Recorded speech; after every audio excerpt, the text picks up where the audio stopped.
Put your red shirt on and a brown coat too. Everybody's joining the crew. We got just one drink that we rule them all. Hope would remember your towel. Get your Ulu hammers and your needler guns. A sonic screwdriver or a sword +1. Use Valerian steel if it will get you to come. To the big tank. To the big tank. The Rocky Mountain big tank.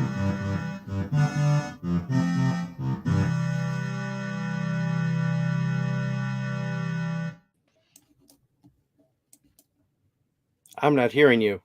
Try that again.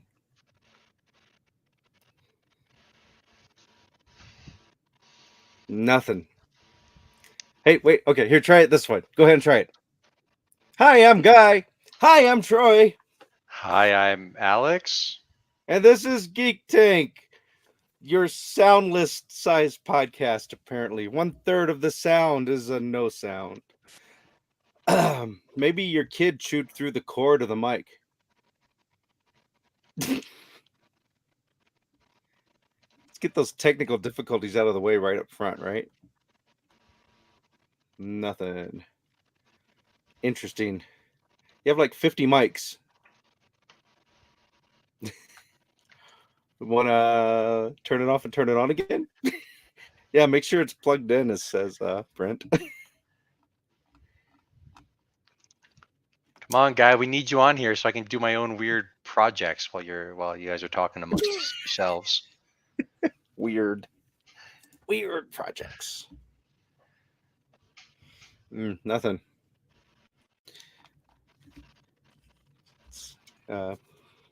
Attempting to do his mime.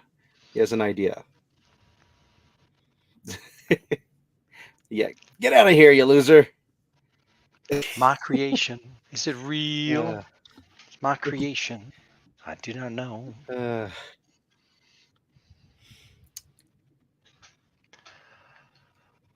Well, while he's fixing that, I've been watching an old show that was originally crowdfunded by Alan Tudyk called Con Man, which is built around ex-actor from a show that failed and was canceled after one season and got pigeonholed into doing only science fiction stuff. So based off of his real life, and then going to all the different he conventions. was in fact Hey in Moana, so that's not science fiction, baby. Yeah, he's done a lot of stuff, so it's definitely blown out of proportion.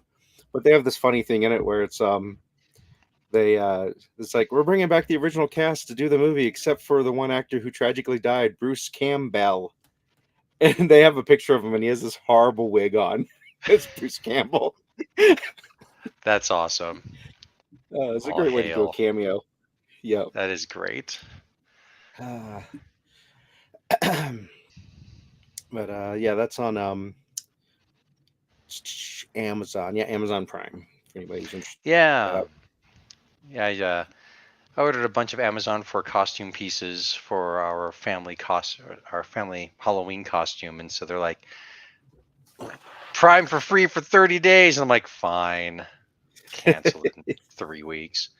And I'm like, what's on Amazon that I really want to watch? And like, I thought that there's a bunch of books by John Muth that they're like Zen stories with like cool watercolor, and it's told mostly by a panda, or a panda's in it named Stillwater, and that's on Apple TV. The Stillwater on Amazon Prime is like some kind of Matt Damon vehicle. And but yeah, I was like thinking, oh, maybe I should like watch some of The Boys and some other stuff that I'm somewhat interested in. I'm a big fan of The Boys. Yeah, I've seen the first couple seasons, I think. I saw the last one I know, and I've only seen it once. So I can't really reference a lot of stuff to it on demand, but it's like they beat the hell out of Stormfront and then don't kill her inexplicably. I'm not sure what that's about. Kill the bitch. I don't remember what interfered with that. To me, it seemed like a whole lot of let's stand around and play grab ass. It's not like anything got in their way. There's a little bit of time there where they could have sealed the fucking deal. I feel like she was able to fly off or something. But Yeah, she flew off, but it wasn't Oh. like they're beating the hell out of her Oh, and then she flies off. They beat right. the hell out of her and then they stand around playing grab ass for a few moments, for a Mhm. little bit, and then she flies off. Should have not held up on the hitting. Confirm the kill. Okay, guys, restarting. That's what we assumed, right? Yeah, then he has to update. So All right, he's restarting and he's updating. I suppose. I'll allow it. Uh-huh. Then, what yeah, else? so still very early and on Better Call Saul, still good. Mhm. We discussed that a little bit at Zapate, and then other things. No, I was just looking up other Amazon shows that I'd recommend. What We Do in the Shadows is really fun. I don't know if you've heard of that or not. It was a movie, and then they made a TV series out of it, and the movie ties into the TV series really well. Written and directed by the guy who did Thor. Why is Taki yeah, yeah, the guy who does Our Flag Means Death. Yeah, that guy. Yeah. So it's a lot of fun humor. I'm unwilling to pay any extra for extra shows. No, don't pay extra. It's part of the Prime. It should be included with the Prime Video. That's also in I already have that. It's on Hulu. Oh, well, there you go. Yeah. Then one that Dan was recommending that I've seen the first season of, and it was one of those where it's like I really think it's a cool setup, but I get this feeling that it's gonna do what Lost did, and that's peter out and drop the ball. But that's called From, which is really easy to forget the name of. It's like, who named this series? It's a bad name. Yeah. But the premise and the setup's really cool, but there's a lot of mystery, and I get this weird feeling that's going to be like when they finally reveal the mystery, it's going to be lame. I'm like, you guys didn't know what you were doing. You just had a cool idea and just ran with it and hoped that it would do something. And, right. Yeah. The Last of Us was fun. I haven't seen much else on there. Yeah, we did. My child and I, we did finish the Over the Garden Wall, which was really cool. I really, really liked it. I thought it came together pretty well. And so, looking for something else spooky, and What We Do in the Shadows seems more funny. It's not kid related. There's a lot of sex talk, and they're horny They're horny vampires. Oh, okay, got it. So, all right. Fair. Lauren might like it. Right. I know Tara digs it. I dig it. Cool. What do the vampires do in the shadows? They bone. That's right. Cool. But it's done in like that style of The Office, where there's a film crew trying to interview the vampires and that. So. Yeah, like I wonder what else. Kind of maybe we'll just do a rewatch of Wednesday or something. I don't know. Yeah. Yeah, she just rewatched Carmen Sandiego, which is one of my all-time faves. Thought it was really good. I remember playing that. I don't know of any kind of nerd culture news going on right now. I'm sorry. Well, I actually know there is something that I have heard. Gosh, and it's like I haven't heard. I've heard the rumor, and I've done try to do a little bit of research, but I haven't seen anything. It still seems to be in the early stages, and that is Neil Gaiman has been accused of sexual impropriety. Right, and he's stepped down. He offered to step down and has stepped down, I believe, from Sandman because he did not want them to not get to have the work. Right. And so he's like, don't stop production. I will step away from production. Okay. Yeah, you have newer information than I do. I didn't even see that. So I'm not 100% sure if they took him up on his offer or not, but I know that he was stepping away from the project until it gets settled. Right. Oh, that is something. Sorry, talking about Neil Gaiman. Good Omens is on Prime. Oh yeah. Season 1 we've and 2? only seen the first one, so. But yeah, that's going to be interesting to see how that shakes. Oh, I got some more. Let's check our phones in synchronicity. Yeah. Synchronized. Okay. Sure. He must have sent a picture because my watch is not doing anything. Oh, yeah. It says picture like you're 95% there. It's like Yes. that sounds dirty. Mm-hmm. Carnival Row. Let's see. I feel like I've heard of that. I did want to watch Gentleman Jack, but that's HBO, I think.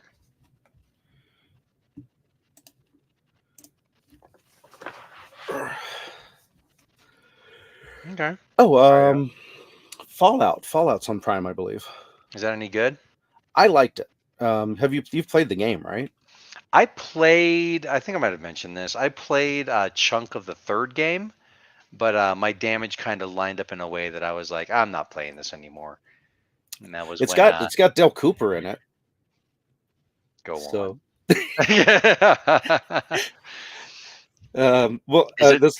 He's the father. Oh, so it's Kyle MacLachlan. Okay. Kyle Like, MacLachlan. for a second, I thought you might have been like, considering like the whole Fallout thing is so weird and experimental that there was Right. like a whole like Twin Peaks vault, or maybe there's just somebody who like ran into it and like was like, I'm just gonna be Dale Cooper now, Diane. Yeah. Rolling into. Yes. Carrying around the little tape recorder. Looking for Nuka Cola. Yes. Damn fine cola. But now he plays the overseer of the vault.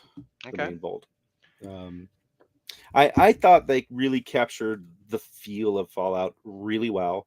Okay. There's a few things they did in it that if I wasn't a fan of the video game series, I would say that's stupid, but it's stupid in the way that it's stupid in the video game series. Mm-hmm. So like stim packs healing people really quickly. Mm-hmm. Not believable at all, but that's how it works in the video game. Yeah. They do this weird thing where I was joking that whoever was playing the game kept turning on the censored blood effect and then turning it back off again. Because there'll be some fights where it's like someone gets punched in power armor and they fly 30 feet, but then get up and then they keep fighting. But there'll be another scene where somebody gets hit in power armor and their head explodes, kind of thing, where it's like, which is what would happen. Right. So it's a little inconsistent in the depends on their level. Yeah, so it could have been different. It could have been different people directing at different scenes too. But yeah. I am Man in the High Castle. Yeah. I read the book. I enjoyed the book. Even the ending, which is weird because Philip K. Dick is a weird man. But yeah, I'm not sure. Gosh, I think there's like one of the YouTube commentators I follow might have done a comparison between the two, book and adaptation. So check that out. Mm-hmm. I should look up just like, I don't know, some cool fencing fight scenes or something. Amazon. Somehow I don't think that their search engine is robust enough for me to just plug that in. Mm-hmm. But yeah, got some of the costume pieces. Wife is going to be Lady Pool. And then Kiddo and I are going to be Logan and Laura from Logan. So got a friend 3D printing claws for my kiddo because she's small. She's 11. And so like all the X-23 claws I was finding are all adult size. They're like 10 inches long and too wide for her hand to be on the outside. So I found a file and sent it to one of my crew, one of my non-discon crew, sent it to his nephew, who is trying it out now. So yeah. You mentioned sword fighting, and I was wondering which place might actually be streaming The Duelist. So I'm not finding that. Is that the Harvey Keitel? Oh, I've seen that. It's amazing. Yeah, well, that's why I know you'd watch it again if it was like right there in front of you. So true, so good. But what is the name of that Viggo Mortensen one? Like he's like one of the last ones the Bob Anderson team did, I think, or the Bob Anderson did with him. And it was a dueling type thing. Yeah.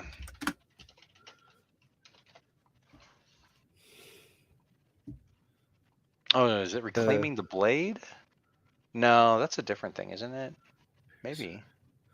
Oh, Altruisty? It's a Yes, weird- that's it.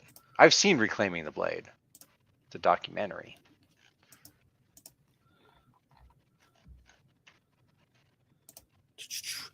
Yeah, I haven't seen this one.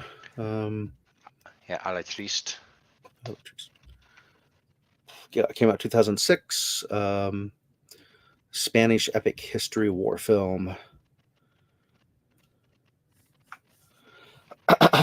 Where can I watch it? Looks like it's on Prime. Oh, Does it cost extra? You son of a bitch. yeah, some movies they don't have the rights to, and then those are the ones you have to just avoid. Whoop. That 94% that guy had on his computer apparently lied.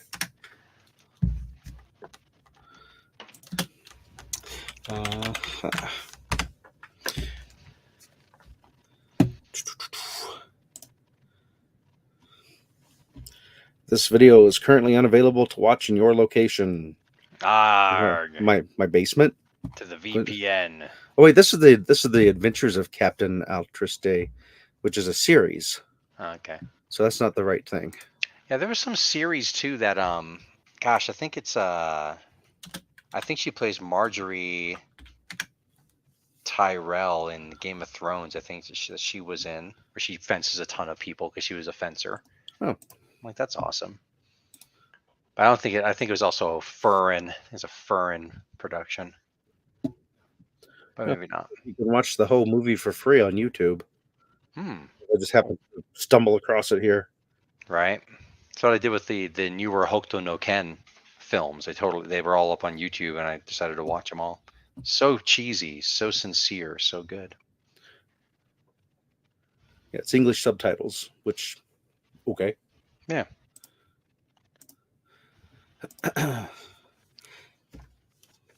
Double check and see anything from Guy. Probably not. Nope. I didn't see anything. Let's try that. Is there anything we didn't cover about what we were talking about for con stuff and NDK last time? We missed last week because we all had various reasons to not be here, apparently. I was here until about 20 past when I texted Guy, I'm tapping out, because he said he was going to be here. I'm like, cool, no problem. But he had to do some parenting stuff, and I was just like, and I was just sort of sitting here at my computer working on one of my projects. And I was like, I'm tired. Right. It was about 20 minutes before showtime. That's when I texted you guys. I'm like, I gotta sit out tonight. I think the lack of full nights of sleep caught up to me. Fair. It was one of those. It's like, you've been banking all this time. You haven't been sleeping. Pay up. Yeah, I partied pretty hard this weekend. I get it. Went to a show, karaoke, went out dancing. Barry, Barry. I think you told me about that. Yeah, it's worth at least checking out a couple of episodes. Don't worry about canceling your Amazon Prime if you end up liking it. Then I've got a subscription. So. Okay, cool. Yeah, Guy says something's wrong. Don't switch to my microphone setup at all. It's stuck on the no microphone. Yeah, He's only got 1,000 mics. Yeah, now they're all fighting with each other. None of them are working. Nope. Stupid microphones.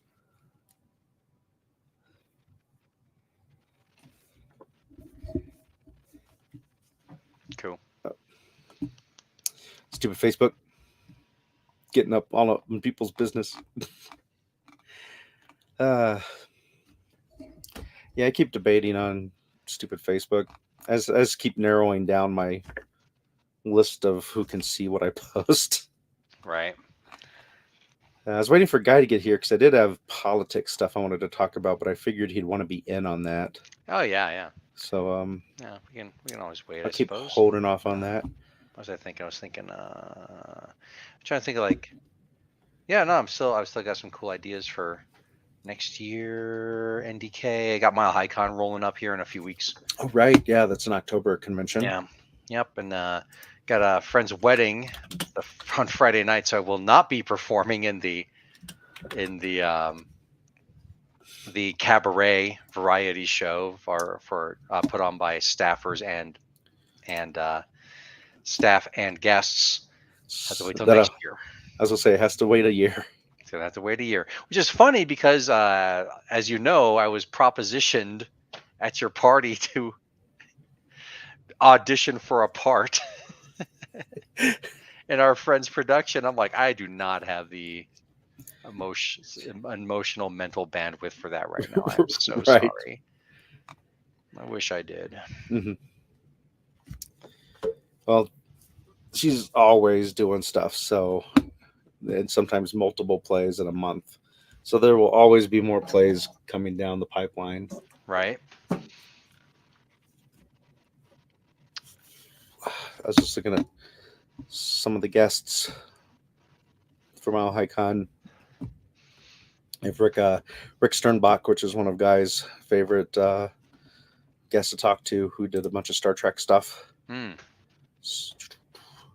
wondering if I need to actually attend a meeting and talk to our panel person, because I was hoping I wanted to get a more expansive list of what authors we're going to have, because like they'll always put like the guest of honor authors up on the website, but like we often have some local and sometimes not so local authors show up to fill in panels, and I was like,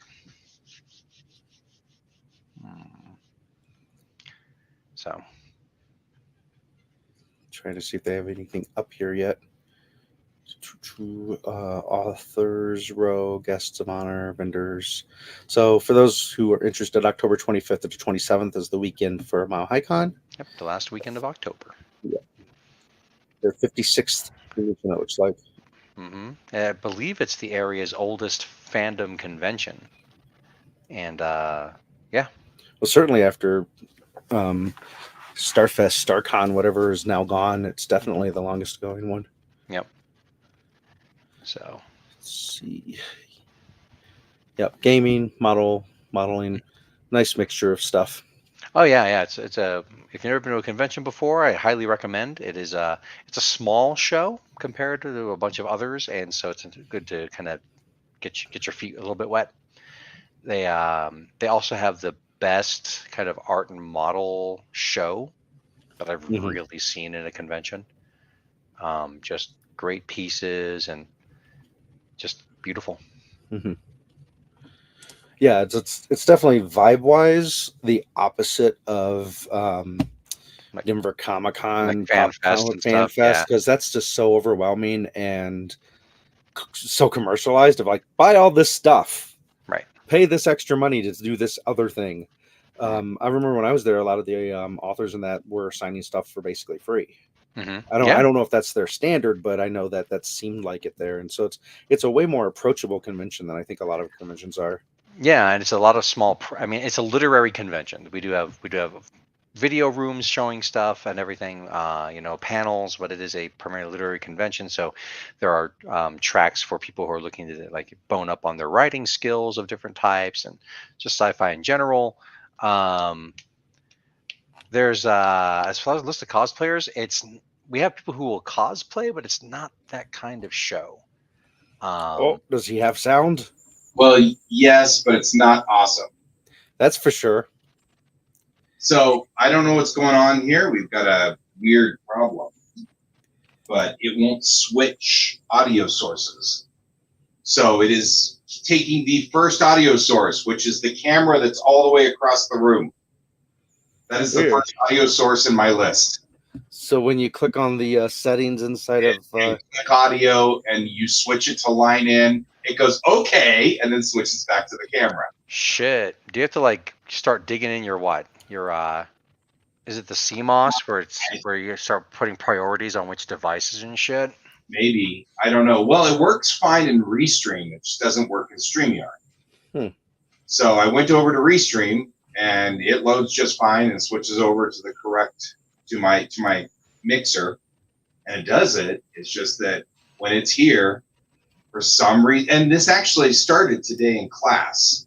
So there's something that happened today in class. My teacher had us do this game for Jeopardy sort of thing. So she was doing Japanese drills, and we were doing Jeopardy, and for some reason there was no audio when I played the game, which was a browser game, and there was no audio in it. And now StreamYard doesn't work either. So anyway, I'll just yell a lot, I guess. And Yay! yay! At least my point can get across. Actually, before this, I had a like some kind of voice thing that was running that didn't work anymore, and that was #1 position. So you had no sound. So I had to uninstall that because I don't use it. So it was something I tried out like a year and a half ago, and it left an artifact. But that wasn't the problem. So I installed that, and now we just have the farthest camera. And I'm not sure why, but I'll Google it. I'll leave our show.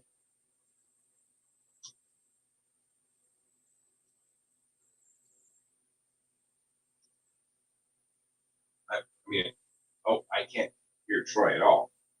Oh, because I hit mute and then not unmute like I thought I did. Okay, well, audio problems are starting to worry me, as you might imagine. Yeah. No, I know sometimes with Discord, it will like switch my source and I have to go on and tell it to change it. Yeah. Luckily, when I do that, it typically will let me change it.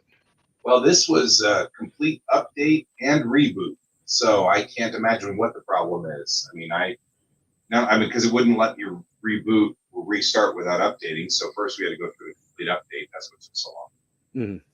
Mm-hmm. You know what else takes a long time, or maybe doesn't take? I was going to say, we were just talking about Mile High Con, and I was double checking since it was leading up to this.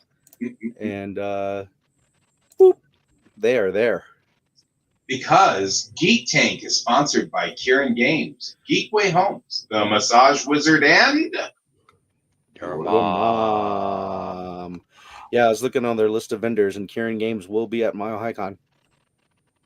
Sweet. Definitely. So, Brent, I'll be over. Apparently, it'll work better over on the other side. So I'll be over on the other one, the other show. It's whatever it's called, Restream. I'm typing in StreamYard, so I can't remember the other program. And then also give a shout out, not a sponsor, but good friends of ours. I want to make sure I get the actual right name. Ashland Publishing, which is our good friends Chaz Kemp, who does artwork. Did 52 card Oracle deck for in the world of a story that his wife has written, Carolyn Kay, steampunk fantasy kind of stuff. They'll be there. Definitely worth stopping by and checking out their stuff. And then author Rachel Rainier, who Guy and I both know. Yep. Written. She's one of my favorites. Yeah, she's a lot of fun to talk to. And actually, I have been doing a lot of banter with her online. I ran into her at Fan Expo. And while I was at Fan Expo, she not only remembered me, but remembered the discussion we had like 3 days earlier online. I thought that was pretty cool. Yeah. So she clearly, like I am not just some weirdo. Well, you are, but then you're also But I'm an okay, acceptable weirdo. Right. She's like recently in Scotland too, I think, for a convention, which is really cool. Yeah. So we talked about a few different nerdy stuff, and there's like some politics stuff, which we're going to get canceled by Brent if we go into politics. He canceled Facebook because of politics. Yeah. But I've yeah, I've been meaning to like craft a post because I know I have a lot of friends that are of the same leaning as me towards things they empathize towards and how they feel society should be better. And I know one of the things that puzzles a lot of us are people we know that surprise us that they aren't backing the same concepts, because they seem like the kind of people who would have the same kind of empathy and back the same kind of social standings. And so over the past couple of months, I've been just really trying to dig into that because I'm like, I really want to know, because they aren't just cut and dry idiots, which a lot of people I talk to in politics, I can just go, yep, bye. Bye. You're an idiot. I get where your racism's coming from, and I don't want to talk to you anymore. Bye. But there are people who are like, well, I don't understand, and I'm probably got it wrong, but from what I can tell, it's not a who is the figurehead, but it's the who they believe as far as a party's going to do the better thing. So they don't care if the guy running is a total horrible person, as long as they've probably drawn some line in their mind as to, okay, as long as this person never crosses this line, which they may have, and they're in denial of it. It's hard to know. But they've justified it to where as long as this person doesn't cross this line, I don't care if they're the person who the party has running. The party is the ones who are going to take the steps to not prevent things. I disagree with their take on which party is going to provide the better economy and prevent wars and other stuff. But that's something that I can at least understand. If that's what your brain thinks, is that this bad thing's going to happen if X, Y, and Z happens, why you would tolerate a horrible person as the leader, because you're assuming the leader is not going to be able to pull the party one direction or the other. But it's one of those, it's a conundrum, because it's like, well, how do you get someone to see your side of things when you're trying to look at their side of things?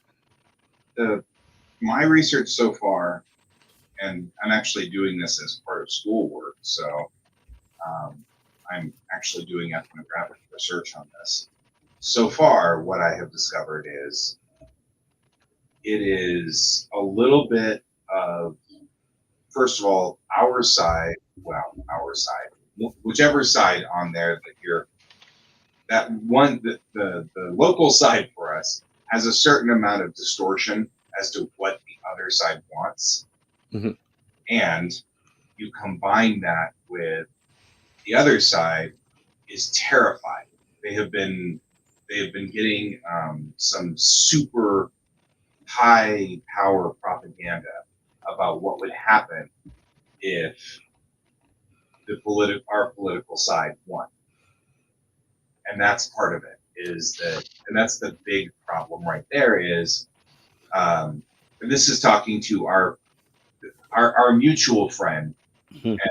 and actually getting to the bottom of it, because the whole point here is, first of all, that side already has a belief that the government's effectively ineffective. And so it doesn't matter who wins the presidency. That's not somebody who's going to run the country anyway.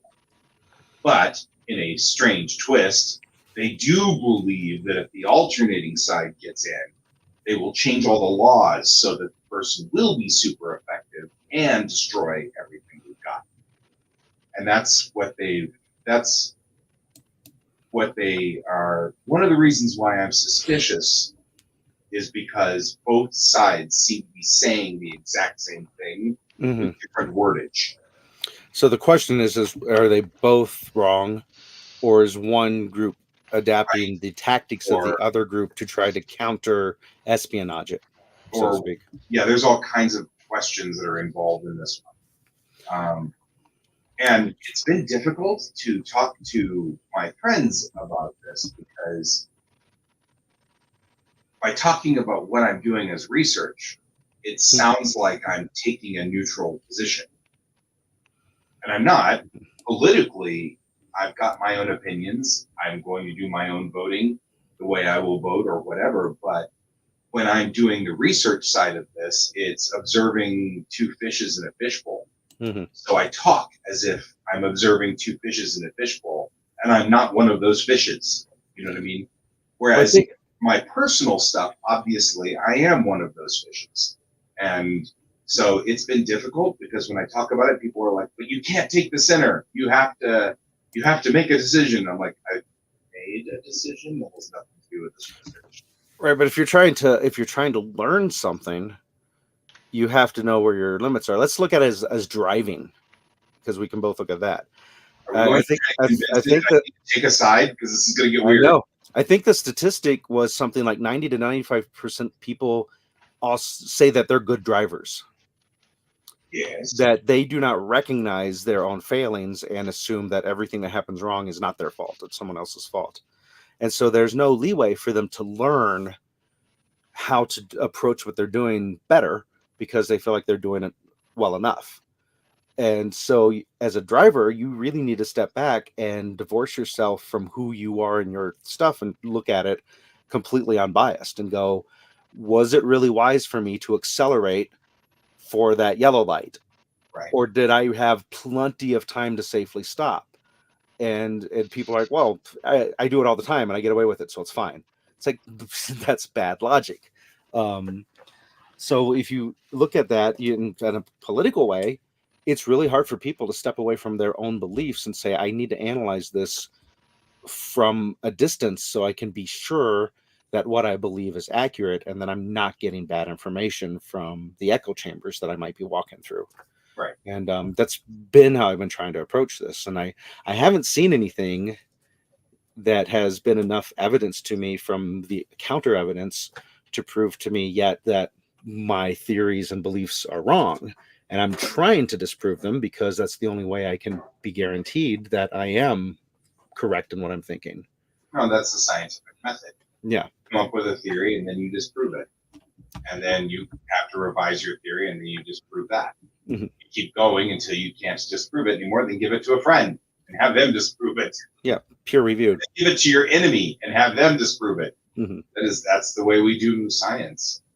Which is actually kind of one of the reasons why I started kind of poking around on this. When I told our mutual friend that, they were legitimately shocked because they believed that science was, some scientist goes, I've got this theory, and everybody goes, ooh, and that was literally how science worked. Mm-hmm. You know, they didn't realize that there was actually a rigorous procedure, even in what he was calling the soft sciences, like, you know, psychology and sociology and cultural anthropology. And I'm like, these aren't soft. Mm-hmm. There's nothing soft about the work that we got to do here. It's really, really, this is pretty tough science, and we've got to go through all of the.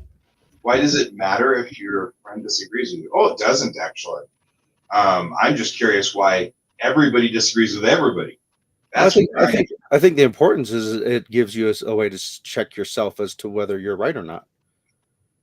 It's a sounding board. If and it's one of those things of determining if you want to take it to an extreme. If your friend says, no, you should speed up at every yellow light, then you've got to say, really? How's that good? And you have to look at it and analyze it. And if your friend's saying, no, you should stop at every light because you're only adding a minute or two to your trip, but you're saving yourself the potential of a crash, someone in that is, you have to be able to look at the disagreement and analyze it without being biased to your own view towards it, is what I think. Is if you want to become a better person and a better part of society, you should question yourself. Yeah. And check yourself. Check yourself before you wreck yourself. Right. Check yourself before you wreck yourself. That's what I do all the time. Just saying. I'm doing it right now. Anyway, no, and one other thing that was very good about this is, you're right. It allowed me, that's starting to happen regardless. That's what's really weird. And part of the reason why I'm researching this, John Boy says you shouldn't lose a friend because of politics. Absolutely agree. To me, it depends because I consider racism political. And if I find out a friend's racist, there are two things that I am noticing about in this particular political cycle. From one political side, particularly, where it is rudeness. They have opted to get into political fights, and they call each other names, and they call people names. They start assaulting them verbally. It's brutal. Mm-hmm. And that's become an acceptable methodology. That's difficult. It's difficult to keep a friendship when you're being accosted all the time. And of course, every time I bring that up, the response is, well, the other side is. And I'm like, man, like, you're kindergarten level here. Yeah, it's the what-isms. That's a kindergarten response. I mean, like, he hit me first. An eye for an eye leaves the world blind. Yeah. And so it's difficult. And really, honestly, like I said, the best part about this whole thing was it allowed me to actually get to a point with our aforementioned friend where he said something that I could dispute directly on point and say, my belief system does not allow that. And it wasn't on the typical things. It was actually on a United States of America, the way our government operates. He believes this particular set of rules needs to go one way, and I believe this particular set of rules needs to go the other. I'm actually siding, in this instance, with, of all people, FDR, because he actually does not believe in some of the New Deal politics. And I'm a New Deal politics person. I believe firmly in the New Deal. And we're talking about the 1932 New Deal. I mean, just so we're all clear, there are aspects of the New Deal he does not believe we should be doing. Mm-hmm. And that is a perfectly reasonable place to disagree. You know what I mean? Like, that's, to me, because he starts out with, you're never going to vote my way because you are this married to the party. Yeah, you're married to the party. And I'm like, no, I'm a New Deal. I'm a direct democracy believer. I believe in direct democracy. I actually do not believe in republics. That's my personal belief. So, already the Republicans as a party, just the fact that they hold out to the Republic, I'm a direct democracy person. You need a federation. Yeah, I'm also a meritocracy believer, but I also believe we've got a long way to go before we get to a meritocracy. I was just thinking of the United Federations of Space. Yes, I mean, So, and they are a meritocracy. That's right. But yeah, it's one of those things of determining, as related to racism thing too, that becomes a, well, how long have you known the person? Are they misguided because that's how they were raised and there's a way to reach them and show them that they're wrong? Or are they unreachable? Having family members that fall in that category, it's kind of like, well, I don't want to just turn my back on them. I want to show them that they're wrong, and that what has caused them to think the way they think is basically brainwashing and the time period of which they've grown up. My dad had that same problem. Mm-hmm. My dad made a couple of there were a couple of, for lack of a better word, scenes in my childhood whereby his actions were very much anti-racist, very, very strongly anti-racist. He actually went toe-to-toe with my grandmother because she was being a racist kid. And he went toe-to-toe with her.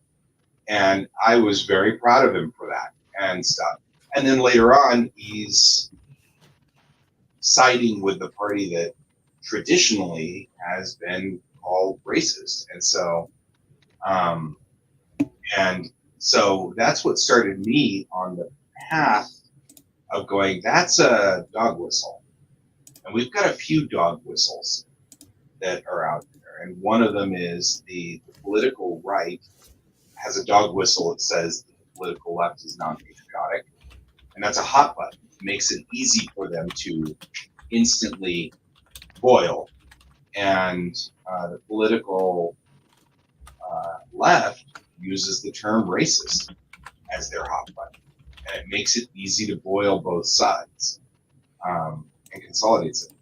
And of course, all of this politics has much more gradient than I ever expected. And the more I dig, the more varied and gradient it becomes. And so I usually get very suspicious when someone says racist or when someone says, unpatriotic. It becomes my immediate, oh, I hear the dog whistle. Now, it doesn't mean that it isn't true. It just means that I know that that's a dog whistle. So I'm going to take it slow and walk carefully through this part of whatever we're talking about. And that I think people misunderstand. They misunderstand my response to that because they think, well, isn't it obvious that this is X, Y, or Z? And I'm like, nothing's obvious. Mm-hmm. You know what I mean? Like, that's the whole point. We are soaking in propaganda, and all of us, the entire spectrum is soaking in propaganda. And so I mean, there is all kinds of stuff going on. There is most certainly a group of people out there who are hardcore racists, and they are in our system. And there are certainly a group of people out there who are very, very much unpatriotic.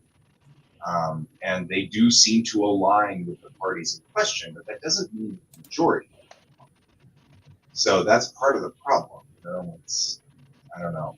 I keep saying we have the fallacy of the 51%. Mm-hmm. You keep doing things and punishing people for something that does not actually represent 51% of the population. You know what I mean? Like, you know, you got a law that prevents anybody from spending $1 bills or whatever because there were 5 people that spent it wrong. Well, that punishes everybody, and it wasn't 51% of the population that did wrong. I made up something so that I wouldn't have to use an actual situation. Because there's a lot of it. Mm-hmm. This is becoming a big project for me. Like, I just sat down with my professor today, and he was like, "You're picking some big, big fights." Mm-hmm. And he meant it not in a, you're picking fights with people, but picking fights with the topic. This is a big topic with a lot of stuff moving. And so he's happy to help me, but yeah, he's like, yeah, you went for the big guns right off the bat. For someone who's in an undergrad, you're really picking and then of course he was like, but of course I know you're heading for a graduate degree in this.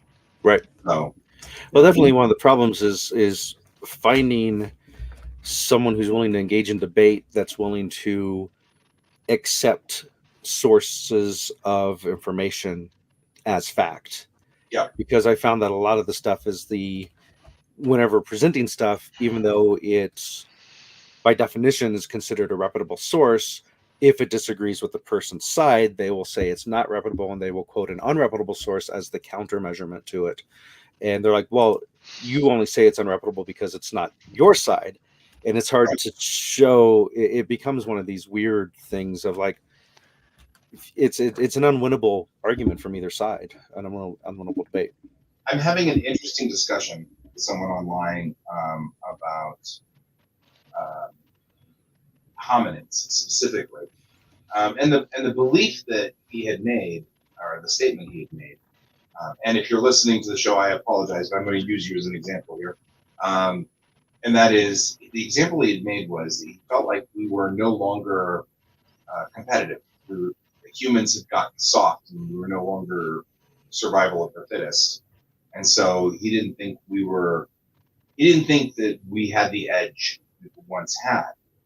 And it's interesting because the more recent research has shown that humans didn't actually have the edge to begin with. That Neanderthal were stronger and smarter and faster and more adept at everything. And we won because we cooperated. And that's why we won out, was because we worked together. Something the Cro-Magnon and gotta stop you. That's a retired name. We don't use Cro-Magnon anymore. You're gonna get some hate mail from the Cro-Magnons out there. I know. Well, all of a sudden I'm gonna get in trouble with my own professors, because they're like, look, we just went through this. We don't have Cro-Magnon. You fake. Something like the Neanderthal and the Denisovians, that's the two pre-proto-humans that were working with us at the same time. They weren't working together. We were building buildings and taking everybody, including the Neanderthal and the Denisovians, which is why we've got Neanderthal and Denisovians in the DNA. Up until recently, they believed that that was the case because we molested them or something. That was the belief. And instead, they're finding out that we adopted them. And it's like a complete change of opinion of how it worked. But it's funny because I'm curious how this is going to work with this person. This person is one of those people who is suspicious of science and suspicious of scientific methodologies. But this is the cutting edge technology right now. I mean, I'm in college. This is the stuff we're talking about when we take biological anthropology. That's what this is all about, right? Bioanth is all about the history of mankind, all the way back to the point when we transfer back to an ape or a monkey. All of that from that point forward is Bioanth.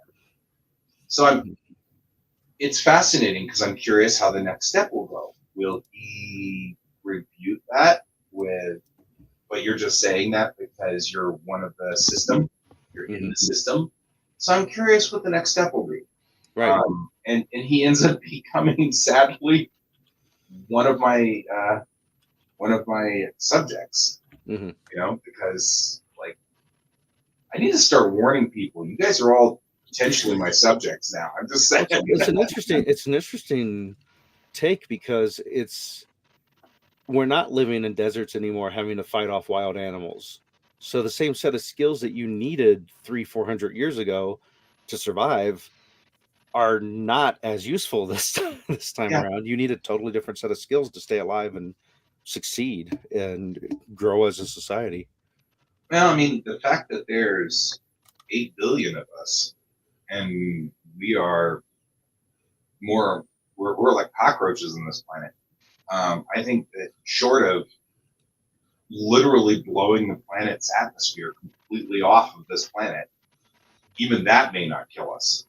You know what I mean? Like, I think you'd have to have a catastrophe the likes of which this planet has not seen in 2.5 or 3 billion years. So, I mean, you'd have to have something pretty epic. I even think we could survive a dinosaur level KT boundary extinction event. We wouldn't like it. We'd lose a lot of us. But I think that probably 500 million of us would survive it. And in doing so, that's still far more than enough to keep us genetically diverse. So we'd be able to continue to reproduce. So, I mean, it's a thing. And that was the question he was asking was, you know, do you think we could survive? And I'm like, yeah. Mm-hmm. I was looking to see if anybody's ran any AI models of this, of like what percentage of the human race could die and it still be reversible as far as coming back, but I'm not finding anything. It's off the top all we here. need is more than I think the magic number is 50,000. And that's just because that's what we need for genetic diversity. Otherwise, we start to drift, and we start having problems with genetic replication errors in our DNA. Yeah. So we're at 8.2 billion. Yeah, I mean, that's literally, we could be wiped out to less than 1% of the current population and still survive. Mm-hmm. And I mean, it sucked for sure, but it would be brutal. Yeah, but we'd be. I mean, that's a fraction of 1%. Mm-hmm. That's 0.01, 0.001, something like that. I mean, and so yeah, you'd have to really work hard to take, and it would have to be one of those challenge accepted. Right? We stripped all the atmosphere off of the Earth in 45 seconds. That would do it, you know. But I mean, even if you strip the atmosphere off and it took a year, it would still not be enough for it to kill us all off. We'd still have time to build bunkers or build spaceships or something.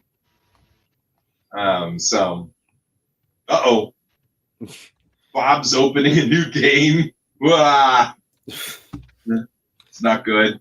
Bob will not be here. Part of Bob will be played by this plant because Bob is playing a game.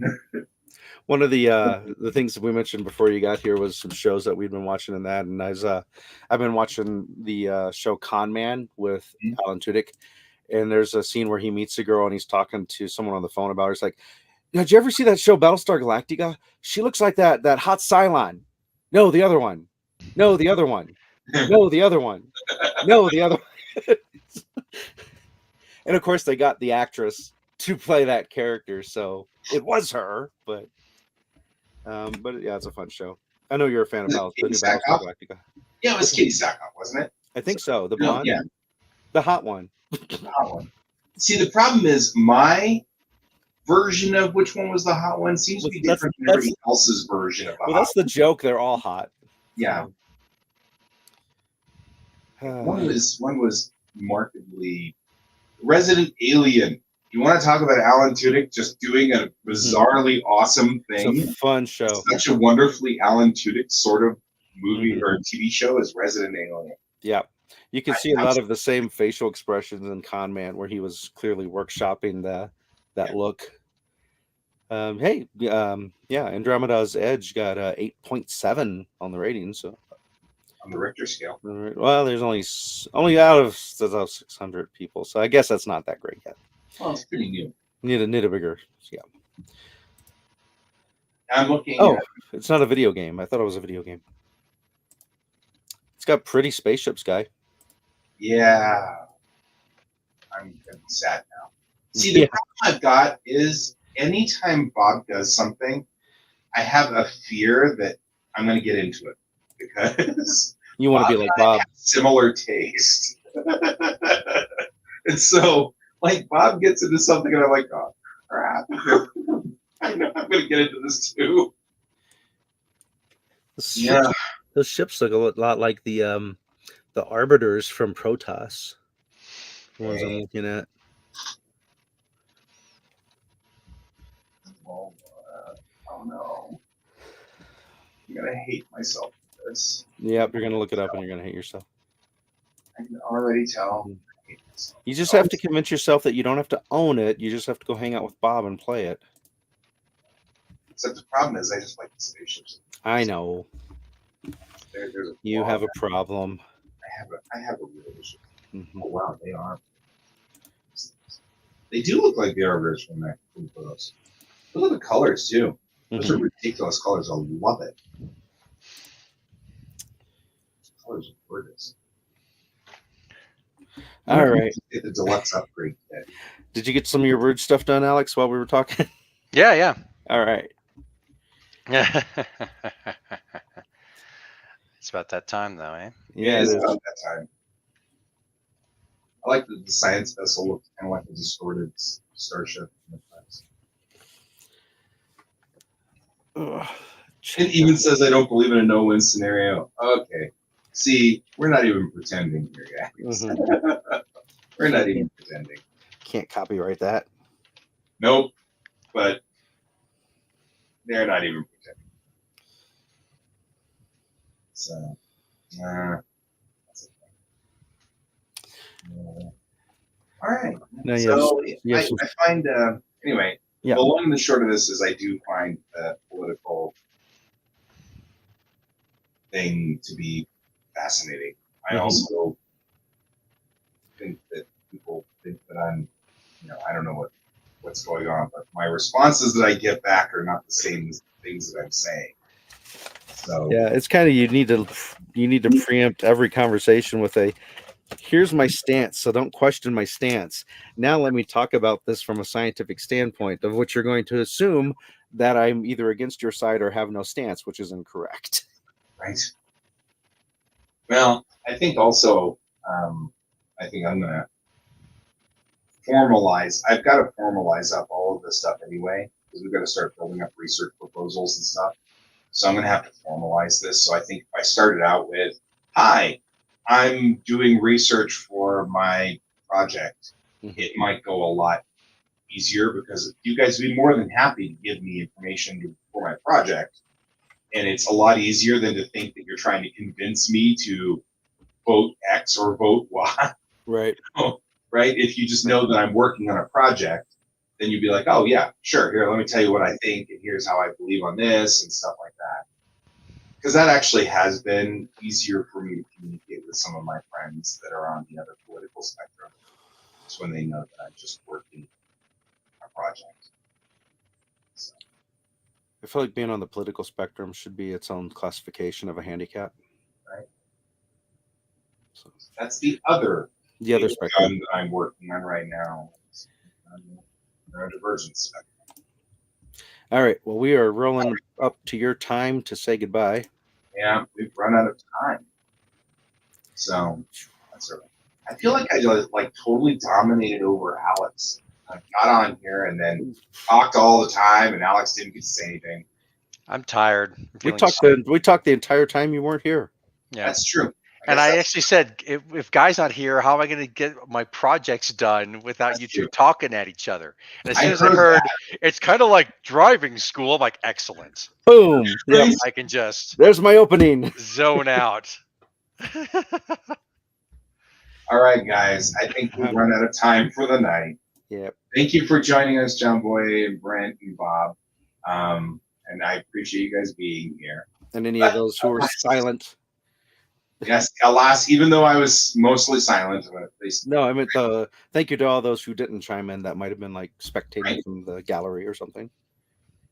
However, that is all the time we have for today. So thank you for joining us. I've been Guy. I've been Troy. And I've been Alex.